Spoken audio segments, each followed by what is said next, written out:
This episode is powered by Fuse Energy. Winter is all about energy. Switching on Christmas lights, warming your home for a cozy night in, keeping the TV on for all the festive fixtures. And Fuse keeps things simple thanks to their fixed rates, cheap tariffs and 24/7 support. Better yet, Alan, Fuse is the fastest growing energy company in the UK, and you can play a part in building the infrastructure for clean, affordable energy by referring land to Fuse for renewables development. Not only will you claim your place on the starting lineup of the clean energy revolution, you can earn a £2,000 reward by referring 20 acres or more of land to Fuse for solar projects. They're building a system that proves renewable power can be affordable, scalable in practice, and accessible to everyone, not just an idea on a tactics board. For more information about land referrals and energy powering the full festive fixture list, head to land@fuseenergy.com.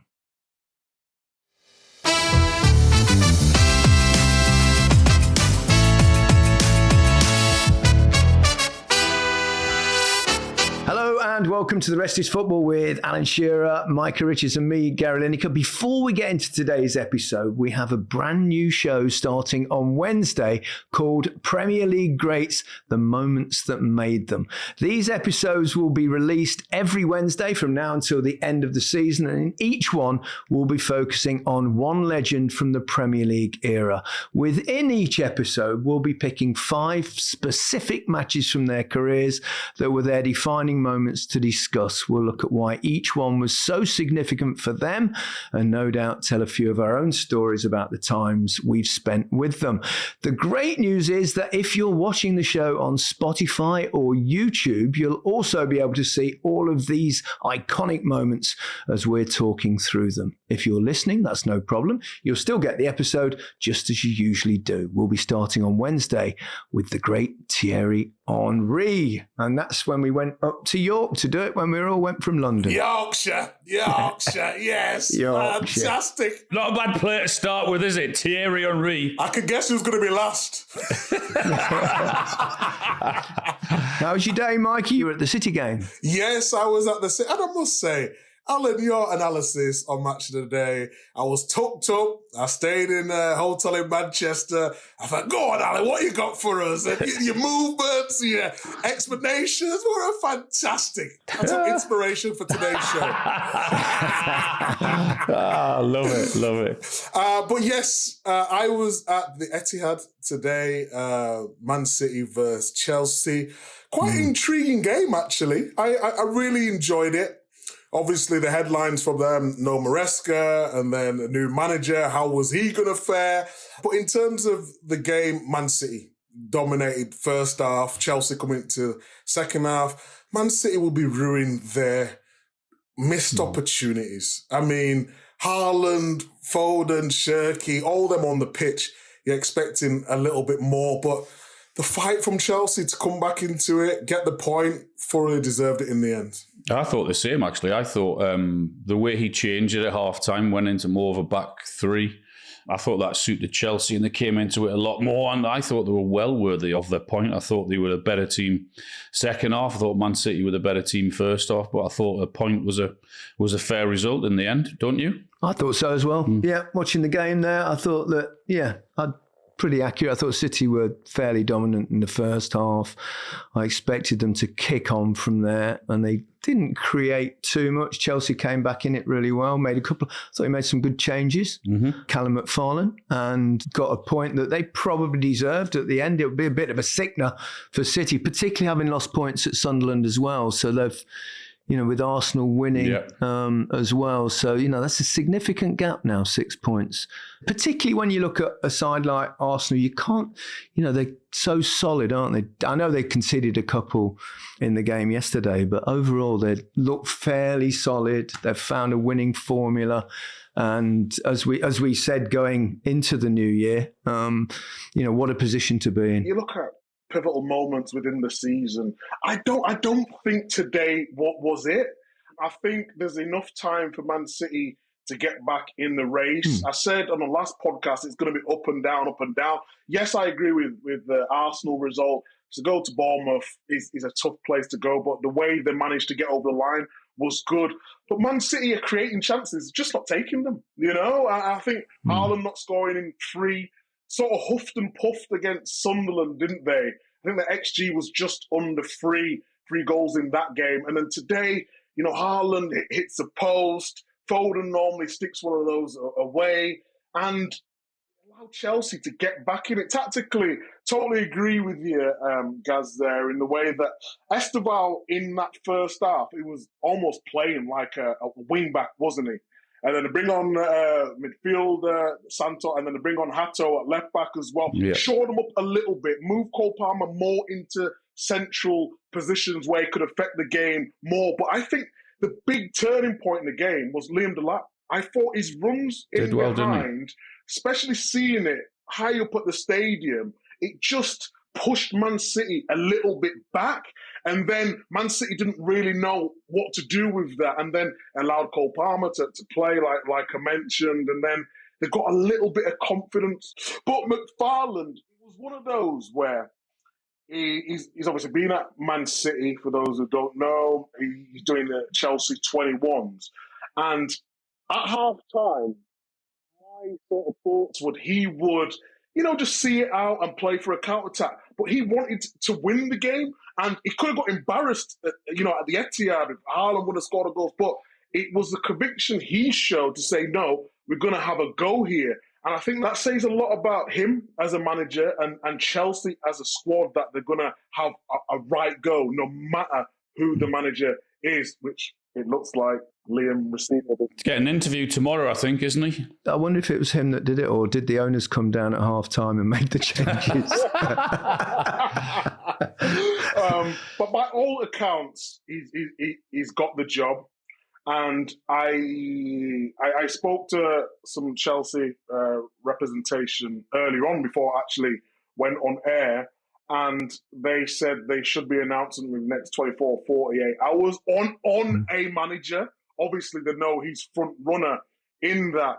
But the reason why they're looking at someone like Liam Rosenior is because they've had him in the Chelsea sort of group, say, with Strasbourg being there for 2 years. They've seen him day in, day out. They mentioned the style of football. Attacking style of football is why he's front runner, essentially. It's a big ask for him, by the way. I know he's got huge potential, and I know he's highly thought of. It's a big, big job to come into, that is, and fill what Chelsea want and what Chelsea demand. I hope he does well if or when he gets it, but it's a big, big ask for him, and it's a big. I don't think he can ever turn it down. I don't think he'll have a choice to turn it down. He'll have to. Well, he doesn't have to, but he will accept it, and I totally understand that.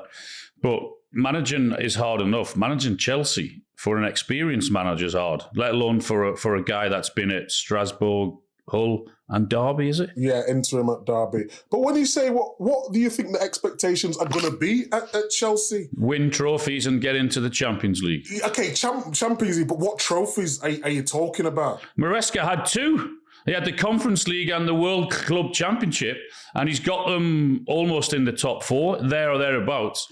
And I mean, yeah, that's what he has to do, no? And he has to do whatever they say he wants them to do and play in a specific way and handle the players that they give him, not who he wants. That's the thing, isn't it, here?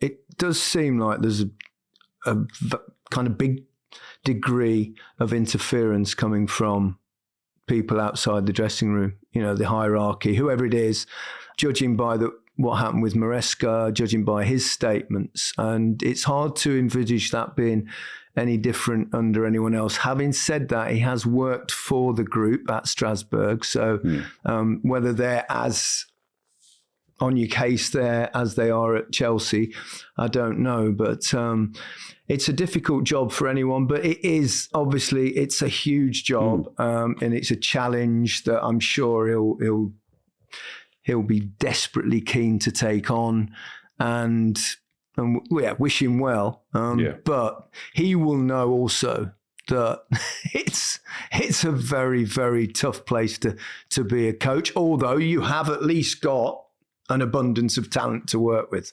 Yeah, of course. But I think the feeling from the Chelsea side of things, just on that, Gaz, is that the fact that the relationship broke down between Maresca and the club when he started speaking to other clubs. It's been reported that he spoke to Man City and he spoke to Juventus and he wanted basically a new deal. And Chelsea spokesperson, let's say, said they backed him when he didn't have that much experience. And he was doing a good job, and getting in the Champions League was in the remit. But then, the form in the last eight or so games has not been at the level that they wanted. But I feel as though they feel that all the blame's been put on Chelsea. And that's why I asked Alan the question, what is the goal for Chelsea? If they to finish trophies and top four, it has to be, no? Yeah, but I mean, you think it's acceptable to finish outside the Champions League and not win a trophy if you're Chelsea manager? Do you think you'll keep the job? Well, that's why I asked the question, because Maresca's done that. So it's hard to know. And you make a good point again, guys, about the want a coach. They're bringing in the players. The way Chelsea are doing things is different to any other club. But ultimately, the fans, from a fan's point of view, they expect to be challenging for the league and win trophies. But I don't believe, with the squad that Chelsea have, can challenge for the league. And that's why I put the question to you. I think they are going to be a Champions League team where there could be anyone like the Club World Cup or win a Conference League or whatever and challenge for, I think realistically, they're going to challenge for top four. That's what it is. Yeah, I wouldn't disagree with any of that. It's a big challenge, and we'll see what happens. Yeah. As for City, obviously it's a blow for them. Those 2 games with dropping points, good few days for Arsenal. So you think there'll be more swings and twists and turns, Micah? And I suppose that's fairly inevitable, but I don't know. I like the look of Arsenal at the moment. I thought they played really well, having gone behind as well. In the way they did. Yeah. And then to recover so soon after that, I thought was a big thing. Yeah. They've got some real leaders in that side. That's why I like, people like obviously Gabriel at the back and probably Saliba as well. I mean, Declan Rice. Amazing. I mean, he just goes from strength to strength, doesn't he? Another outstanding performance. I said it on Match of the Day last night. I think he's almost he's a manager's dream. He's regularly 7, 8 out of 10. He very rarely misses games. And what he does for the team is phenomenal. It's fantastic to see.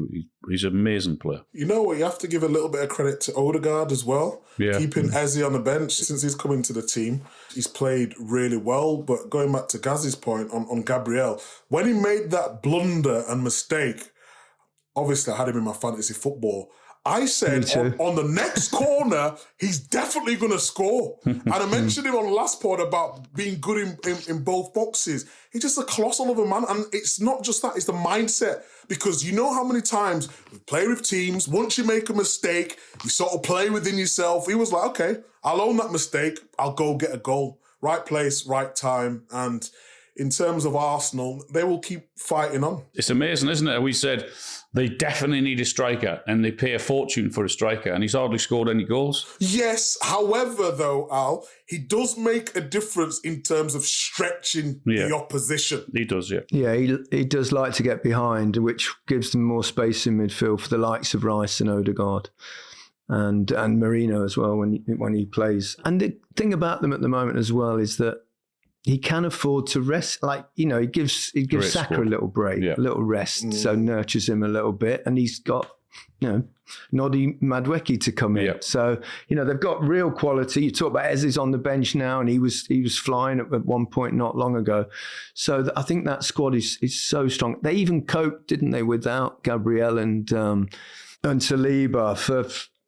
Yeah, they coped without that. Not many teams could cope with losing their 2 central defenders, but they did because they got good coverage in that position now. I do think there'll be twists and turns. I agree, Micah. Definitely there'll be twists and turns, but it's been a great weekend for Arsenal. Yeah, totally agree. Well, let's hope so, because it makes we want a real title race. It would be great, and obviously it's because they've not won a title for so long, and even a trophy for quite a few years now. That the pressure will mount, but I don't know, when you play and you get out there and you perform, and I think they're looking really good at the moment. And I still look at City, and while I can see a considerable improvement on last season, and a big plus today, I thought was Rodri. Mm-hmm. Yeah, Rodri was back, and he looked, he was really, really good, particularly in the first half. I thought he was controlling the game again. He gives them a little bit more of that control. So I think City are moving in the right direction, but they're still not the City of 2, 3, 4, 5 years ago. Not yet. They haven't got the number of players that score goals like before. Whereas I think they're still kind of heavily reliant on Haaland. And then when he doesn't score in games, that's 2 draws on the bounce when he's not scored. So might be reading a bit too much into that. But they're definitely making progress, though. No, I think you raise a good point. I think it's more to do with style of play as well. And I said this on Sky. Normally you see Man City with wingers high and wide. Now they're playing more in a number 10, 2 10s with Foden and Shirky. They're getting the whiff from the fullbacks at times. It's not having the same effect. But if you sign someone like Semenyo and you've got Doku on the other side as well, then you can do both. You can chop and change a system. And I think that's all Man City need to go on that run.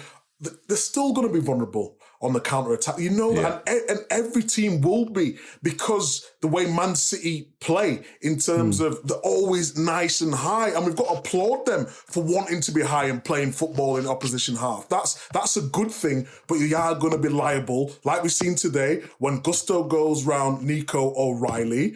And this is the thing that people don't understand. When you're defending, and it's so easy to defend in a low block because it's all about communication. You've got people in front of you, and it's all about positioning and communication. And no space behind you. When you play like Manchester City and you go really high, and you've got 2 fullbacks who basically are midfielders. Mateus Nunes is a midfielder. Nico O'Reilly, he's a midfielder who can play excellently well at left back. You're then going to be exposed on the counter-attack, which by their normal, I would say, characteristic, that's not what they are great on. Because Man City dominate the ball and they're getting really good positions and they can get in them half spaces and create something, that's why Man City have been so good. But then on the counter-attack, that's when they become vulnerable, And that's why someone like Kyle Walker was so key. He could start at right back, he could start at 3 at the back. Anytime that ball went over the midfield, the broke midfield line, Kyle Walker was there. And I think that's potentially what Man City are missing at the back. Yeah, I think that makes perfect sense. Elsewhere, Leeds Manchester United, it was 1-1, obviously, but I think possibly the interesting thing to talk about here is the post-game comments from Ruben Amorim. I've got the quotes here. He does tend to say what he thinks sometimes in press conferences. And, post-game, he came out with this. I came here to be the manager of Manchester United, not to be the coach. I know my name is not Antonio Conte, Thomas Tuchel or Jose Mourinho, but I'm the manager of Manchester United. It's going to be like this for 18 months or until the board decide to change. I'm not going to quit. I'll do my job until another guy is coming here to replace me. So it was an odd one, wasn't it? I think it was a little bit like the Maresca comments 2 or 3 weeks ago. It seems to me like he's making a pitch here. I'm not managing, I'm only being coaching. I'm not really getting much say into new players. I'm not really getting much support. That's how I read it. But I might be wrong. I don't think he's got enough in the bank to be moaning. It's not as if he's come into the Premier League, into Manchester United and been amazing. That is true. Look at his results and the record since he's been at Manchester United. It's been nowhere near good enough. I could get Maresca. I get that because of what he's done and what he's achieved. But I think he's fighting a losing battle. There's only going to be one winner. And it wouldn't surprise him if he's not there much longer at all, because he just hasn't got enough in the bank to be coming out and taking the board on like that. The problem with Amorim is he wasn't adaptable. So tactically, when everyone was saying he should change and he wanted to stay in his same way, we said it from the start, we understand why he's doing what he's doing because he's used to that system. However, is he going to have enough time to get the players in to play that system? And the players that he had are better in a different system, as he changed the system a couple of games ago. Now, totally agree with you guys. It's come to January and he's thinking, I've got players in AFCON, I've got injuries, someone like Bruno Fernandes, who's their best player.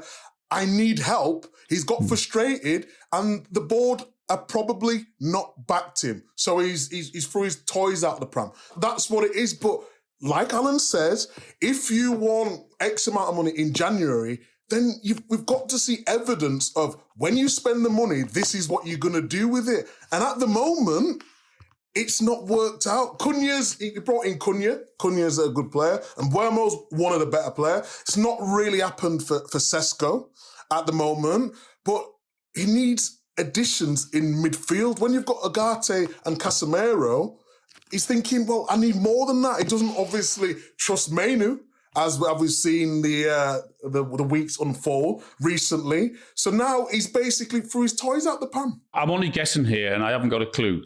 But is there an element that makes me think anyway that he's been told he has to be adaptable and change that system? He changed it against Newcastle, and they got the result. And he's gone back to his 3 in the Wolves game and didn't get the result. And he's probably thought, I'm going to do it my way. I'm not being told how to play or what to do, which may be one of the reasons why he said, I am the manager and I will do what I want to do. I am not the coach. I'm the manager. And that's what the agreement was. Yet his title is head coach, isn't it?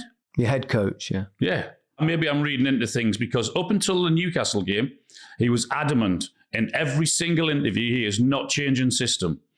And then he went off-piste and changed the system.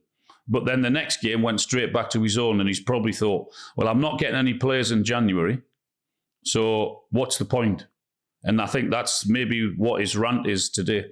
He's allowed to be frustrated though, isn't he? Because of he might got told you're going to get a couple windows, you're going to get these players, and it's not happened. The manager should be able to manage the players and what goes on. That's what a manager's supposed to do. I know the new modern game, it's all about coaches. We've talked about Liam Rosenior coming in as potentially a coach. It's going to be the board probably who are going to make the signings, and you've just got to coach these players. But you've been a manager, Al. Like, you have to make the decisions because you're the one who's getting abused every week when it doesn't go right. And that's the way I feel for Amorim there, because he should be allowed to make decisions, and this is not what he signed up for, essentially. Do you mean the decisions as in which way to play or which players are going to be brought into the club? Well, a bit of both, you know. If you're going to back a manager and he's going to say, okay, I play a certain type of way. It's going to take a couple of windows to do what I need to do. And then he's gone to the board, and we're speculating here. We don't know this is fact. But say he's gone to the board and said, we need X, Y, Z. And then was like, well, no.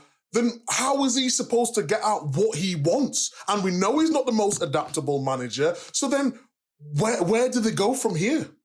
Again, I reiterate, we don't know. We are guessing a little bit here, but judging by his words and the manager-coach thing, that suggests to me, not necessarily tactical on the pitch, because that's a coach's job, but I wonder whether it is about players that he wants in and then wanting different players than he actually wants in. That's what I read into it, because managing means an overall point of view. You kind of managing not just the coaching style of the team, but also managing the overall picture in terms of transfers, etc., and the club. And as you quite rightly say, that's gone out of fashion to a degree. Managers, there are not too many overall managers, but you're not telling me that someone like Pep Guardiola doesn't have a say on the players that come in. Exactly. Yeah, but he's got a great relationship with the people that are there and worked with them for such a long time, Pep, and he is unique because he is the best. No, absolutely, and you know, someone like Klopp, when he was there before at Liverpool, you would know that even though they've got a good recruitment team probably, but I'm sure his opinion is sought. I wonder whether Amorim's has been sought or not. Again, we're guessing, but why utter those words unless it was a dig at the fact that he's not getting a say in matters not necessarily with the players that he's got at the moment? Well, I'll go back to my first point. He hasn't got enough in the bank to be coming out and making and saying these type of things. Have you seen enough to suggest that he's going to be a huge success at Manchester United? And then for him to come out and say what he has done. I am this, I am that, and I'm not a coach. And he also said the sporting director and the chief scout or whoever need to do their jobs and I'll do my job as a manager. I heard him say that as well. You heard him say, I didn't hear that. That pretty much reiterates what we've just said. Yeah. And that's a bit what I struggle with. If you're a young manager, which is a young manager, and you're being told when you come into a club, this is how it's going to be. We're going to choose the players and basically you're going to coach them. If he's playing a specific system, he should have a say on which players he wants. Otherwise, it's not fair to him because he's the one being judged. It makes no sense. And he would only come out and say that if he's been told one thing and another thing has happened. It's as simple as that. If you go back to when they wanted him that badly, and they were obviously prepared to get him out of his contract early because he wanted to wait. But they said, no, you're coming in now. So Correct. They knew the system he was going to play. They knew who he was and what he was. Yet, I don't know. I don't see it lasting much longer. I really don't. When a manager or a coach comes out and says that against either the sporting director or the CEO or whoever it may be, there's only one winner, you know that. We've seen 2 or 3 examples quite recently, haven't we, with Nuno Espirito Santo at Nottingham Forest, and we saw the same with Maresca. Yep. That both happened to them. So we'll follow that as it goes. Decent game at Craven Cottage. I was watching most of that. God, the last what a goal! Unbelievable! What a goal! I mean, for Liverpool to look like they'd pinched it with Gakpo's goal right at the death, and then to go down the other end and score that goal from Harrison Reed. I mean, I think it was his second touch after he came on. I mean, it was a hell of a touch. Oh my God, what a strike! Finish! I mean, he'll never ever, not that he has done before, but he'll never ever hit another one like that in his life. It was an unbelievable goal, wasn't it? What was that? You say he's first in 3 years as well? It's ridiculous. Yeah. How's he put it there? What a wonder strike that was. Unbelievable. You can see a lot of his teammates, I would imagine, on the pitch about to give him a bollocking for shooting from that far out at that stage of the game, and it flew in the top corner. I mean, a bit of a blow to Liverpool again. He was interesting as well on his slot. I heard him interviewed after the game, and he was saying the problem with us at the moment is we're relying on a bit of luck or bad luck, and it can go either way, and we're not getting ourselves in a position where we don't need to rely on a bit of luck. So I think what he's saying there is we're not basically playing well enough to guarantee victories like they were last season. That is true. That's the top and bottom of it. Yeah, they're nowhere near as good as they were last year. They're being punished, and I guess in football, you are talking fine margins. Fine margins, I guess, also helped them get the Wirtz goal, because looking at that, I thought that was offside. That was bizarre, wasn't it? That really did for all the world. I mean, the line on the pitch was exactly that. Maybe the line was a bit squiff, I don't know, but because they've got this obviously automated thing, which we're trying to trust. Semi-automated, let's say. Semi. Does that give them the way out? It gives them the way out, doesn't it? There's a 5 centimetre thing, isn't there, though, that they brought in a few years ago, that to try and stop the being offside by a toenail. Yeah. The one thing I'll say is semis are never quite good enough, are they? You should be happy with a semi at your age. Okay, no, that would yeah.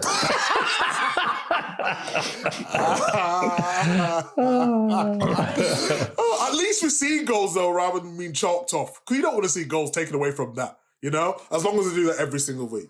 Yeah. Harry Wilson's another goal. He's in great form. Lovely finish, brilliant wasn't finish, it? yeah. He really is a good finisher. Superb finish. I think Liverpool, obviously, no Ekitike. He wasn't in the squad. They say it was a hamstring. I read somewhere that he's been playing a lot of football and he just tweaked his hamstring. Hamstring, apparently. Yeah, a little tweak. I wish you'd told me because I brought him in. Honestly. Having said that, I got Harry Wilson off the bench, so all was not too bad on that point. But one thing I did do, Micah. Go on. I took out Thiago 6 games on the bounce, right? 6 games on the bounce, nothing. No assists, no goals, anything. And I said to Harry, let's get him out, get someone else in. And scores a bloody hat-trick. And well done, him. Well done. I'm thrilled for you. Great finishes as well, they were, weren't they, his goals? Yeah. Very clever, yeah. Which made me feel a lot better, obviously, those finishes. What a job he's doing, by the way, at Brentford, eh? Isn't he? Unbelievable again. Yeah. Did you have Brentford to go down? No, I didn't have them to go down. Okay. Just double checking. We had them to struggle, though. I think we all said they might find life difficult. You know, if you consider that they've lost Wissa, they lost Mbumo, they lost their manager, they lost Norgard. He's done really well. Brilliant job. I mean, he really Fantastic. has. Yeah, really good. Bit chirpy today, Alan. You're back. You're a bit miserable a couple of weeks ago. And it's football, isn't it? It drives you mad as a fan, doesn't it? Geordies are ups back. And downs. The Geordies are back. I was at St James's Park to watch Newcastle beat Palace. It wasn't easy. They had to work really hard for it, but they were the better team and did deserve the 3 points. Joe Linton, I thought, played a lot better. Bruno Guimaraes was very good. Malik Chow was excellent again. But the best player on the park by an absolute mile was young Lewis Miley in the right back position. Honestly, guys, he was absolutely fantastic. He never put a foot wrong. He was brilliant. He's a real talent. I think he attempted 59 passes, of which every single one of them was successful. Wow. That's almost 100%.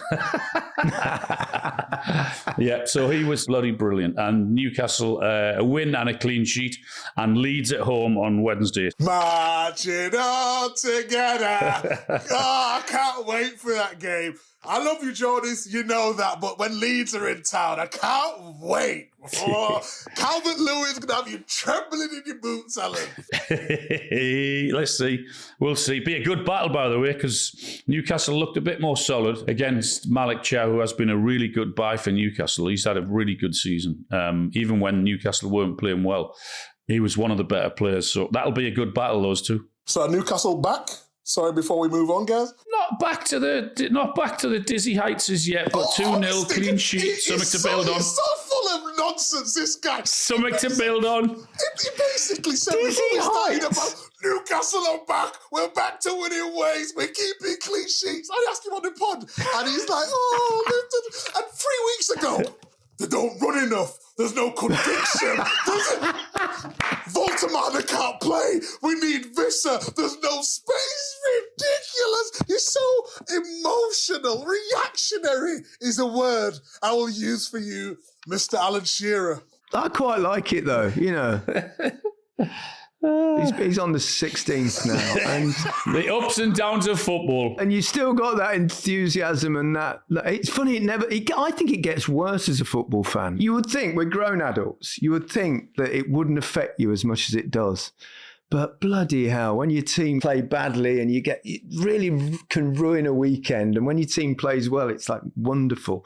And that's one of the joys of the game, the ups and downs. If Newcastle beat Leeds, and it's an if, that they can go 6th, I think. It can go 5th. 5th, dizzy heights, indeed. Newcastle are on 29 points. Chelsea are on 31 points. Do you do the maths out? You see, like you were struggling. 29 and 2 is 31. So if you was to win, I didn't know who was on what point, so I knew it was 5th or 6th we could go if we win. yeah. That's got to be the target, isn't it? Champions League again. Yeah, I mean, isn't it such a strange league this year, though? I mean, we've spoken about Man United. Man United are in, 6th? Yes. Haven't been great. Liverpool being poor by their own standards. Chelsea up and down. And it's like, I mean, look at Brentford in 7th or something like that. Sunderland in 8th, are they? It's like, it's been such a crazy league up to now this season. You are actually right, though, Al. You can go 6 because of goal difference. You go joint with Chelsea, so you was right. I apologise. Apologies. Unless you win 7-0 or whatever it is. All right. Yeah. Well, could you imagine what it would be like if they win 7-0? I wouldn't come on. Okay, let's take a break there. Micah, we'll let you go because you've had a long day and you need to sort yourself out. Alan and myself will talk about the Don't games. you worry, Micah. We'll cover your back again. Don't worry. You go and get yourself to bed. You've had a long day. Cheers, guys. Yeah, you're welcome. We'll be back shortly. Welcome back to the rest is football. We've let Micah go. He's had a long day working. So it's just Alan Shearer and me, Gary Lineker now. Probably turn our attention a little bit towards the bottom of the table. Alan, you were doing, well, we mentioned it before, you're doing Match of the Day yesterday. Yeah. And Wolves, John, producer John.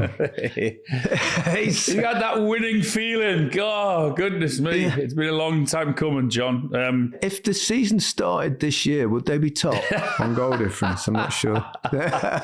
Oh, brilliant. No one's got a better record in 2026 than Wolves. Yeah, exactly. And you did that game. Wolves were brilliant. Right from the off, really, they were up for it. And Matheus Mane, the young 18-year-old who got his very first goal and will never, ever forget that day. I said on Match of the Day that there's no coincidence that the 3 games he started, Liverpool, Man United, and that against West Ham, Wolves have looked a little bit better. Got a bit of confidence, a little bit of belief. And they absolutely battered West Ham yesterday. I mean, we'll talk about West Ham, I'm sure, but you have to give all the credit to Wolves because they've been under huge pressure and everyone's been going on about they're the worst team ever to be in the Premier League or they're going to have the worst number of points or whatever. So to have that following you around and then go out and put in a performance like that at Old Trafford, they did. They deserved something at Old Trafford and they definitely deserved the points against West Ham. Yeah, totally agree with that. I think, you mentioned Mane there. It just shows you must be, how talented he is that Rob Edwards would put him into a side which has been struggling so badly this season. So he must, really have a lot of confidence. Did you see his goal? Yes. The way he touched it, like sort of controlled it and turned with his left foot. And then sort of moved inside and hit it with his right foot. I mean, we'll talk about the defender in a minute or the lack of it, but that in itself, I thought was brilliant. Let alone the rest of his performance to win the penalty, track him back. Yeah, he did everything right yesterday. He was without doubt the standout player, and it looks as if he's got a really good future ahead of him. Since Rob Edwards, I mean, obviously that was his first victory, but you can see that. They've been, I think, more difficult to beat in a lot of games. They've been in games, particularly late. You can see a bit of progress there. I mean, I suspect it might be too little too late. Yeah. I mean, it'd be miraculous if they got out from where they are now. But, he's coming. He looks like he's steadied the ship a little bit. I mean, I know I wouldn't go that far. This was 6 points, but... But there's, maybe a little turn, bit of confidence, spark of confidence, go on a little bit of a undefeated run, possibly. Well, the last 3 games, I think, have been the ones that say, okay, maybe they're now on the right path. I do think it'll be too little, too late, and they will have to suffer this season and go down and then maybe come back. But. Yeah, I think the Liverpool game and the Man United game in particular set them up nicely for that game against West Ham, and they were miles the better team. If you didn't know anything about football and that was the first match you'd seen, you'd have said it was role reversed the way the mess that Wolves are in. You'd have said it was West Ham that were the team that were the bottom of the league and had no belief and had no confidence because they were woeful. Yeah, let's talk about West Ham. I mean, I was thinking actually earlier today. I mean, looking at a lot of teams with this, managerial merry-go-round that we get, and different managers end up at different clubs. I don't think it hardly ever makes any difference. I think it generally comes down to the players you've got. I think most coaches pretty much know what they're doing. Obviously, if you get someone who's utterly brilliant, like a Pep Guardiola, but even these people need a lot of time and stuff. But if you go into a club without, special talent, it's difficult. And you look at West Ham and you think their recruitment. Cool. And ultimately it'll be, they've got rid of a couple of coaches now. There might be another one. Who knows? Got rid of the best one, and Moyes. Yeah, exactly. And he was there for a while on 2 occasions. But I mean, you just think to yourself, is there any real difference when you change the coach? It doesn't seem to. Sometimes you get a little bounce, don't you, for a game or two? But I think even the statistics say that that's actually a little bit of a myth. But I just, and then it's, you see managers manage like 2 or 3 different clubs, and then they're there for a bit, and then they're gone again, and ultimately, is it a deflection by the owners away from themselves? Well, let's look at that, because I think that's a huge part of it. Look, the players and the coach have to take responsibility whilst they're out on the pitch, and there's no excuse for what happened against Wolves yesterday, right? Because there was a lack of effort, there was a lack of fight, there was a lack of energy. Everything was missing what you need in a football match. They're the simple things, the easy things, the effort, the non-negotiables, right? You have to go out, and whatever happens, you give your all. And if that doesn't happen, you get hammered. And that happened yesterday, so they have to accept responsibility for that.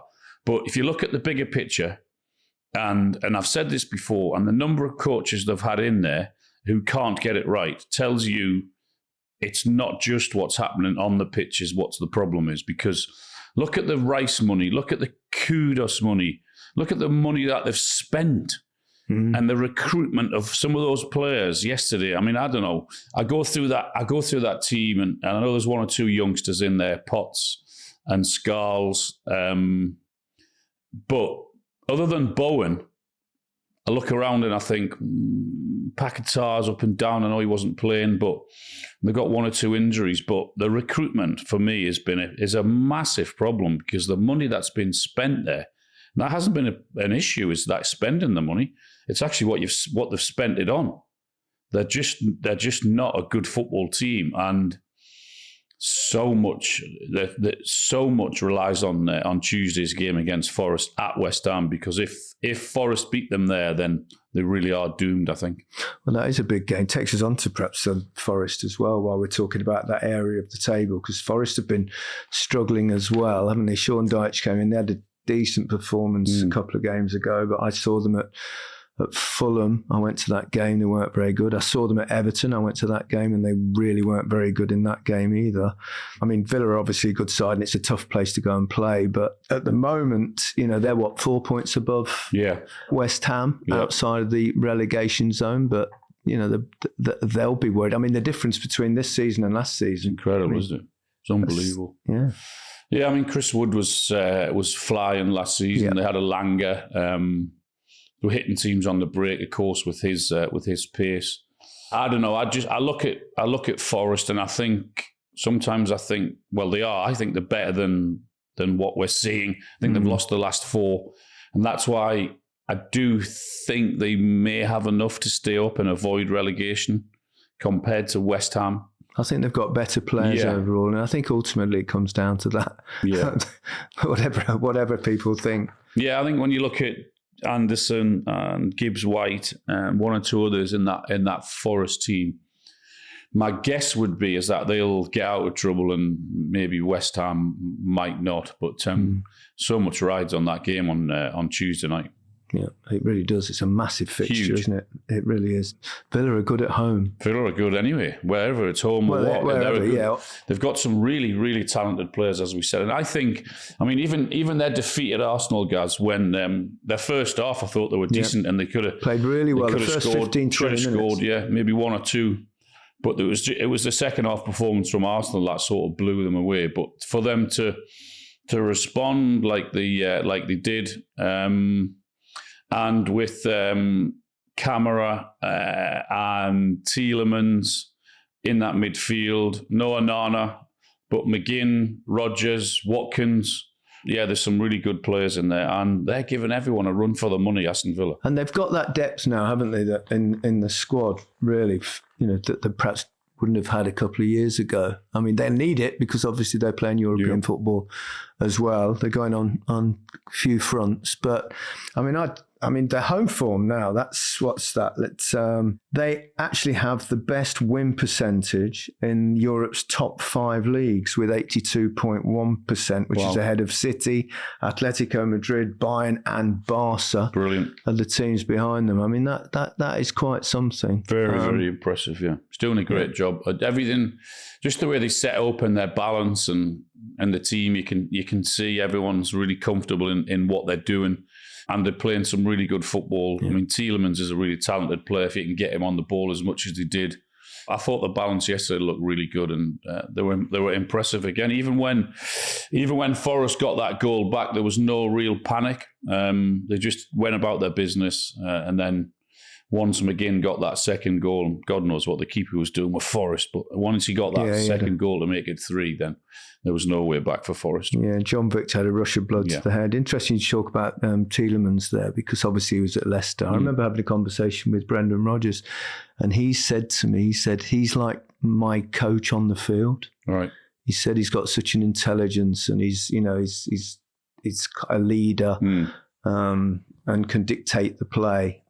So which you can see that. I mean, some of his passing is, I mean, the ball from McGinn for the goal was great. I mean, I know Victor told himself, but it was still pretty tasty. And nevertheless, that was actually that stat I gave you was for the whole year of 2025. Brilliant. So I mean, incredible, really. Superb.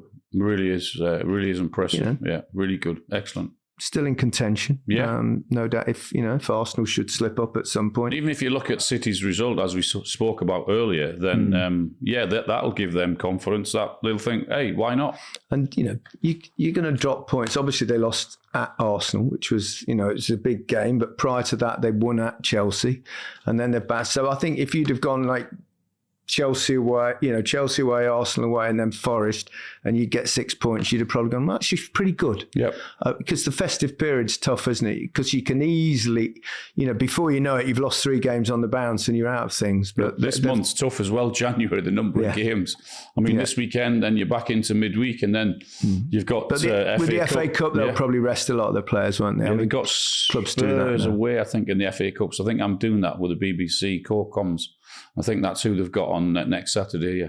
Okay, Alan, let's call it a day there. And don't forget, we've got our new series starts on Wednesday, where we're looking at footballing icons in the Premier League history and with some of their action to boot. So hopefully you'll enjoy that. But for now, goodbye from me. Goodbye from me. Have a great week, everyone.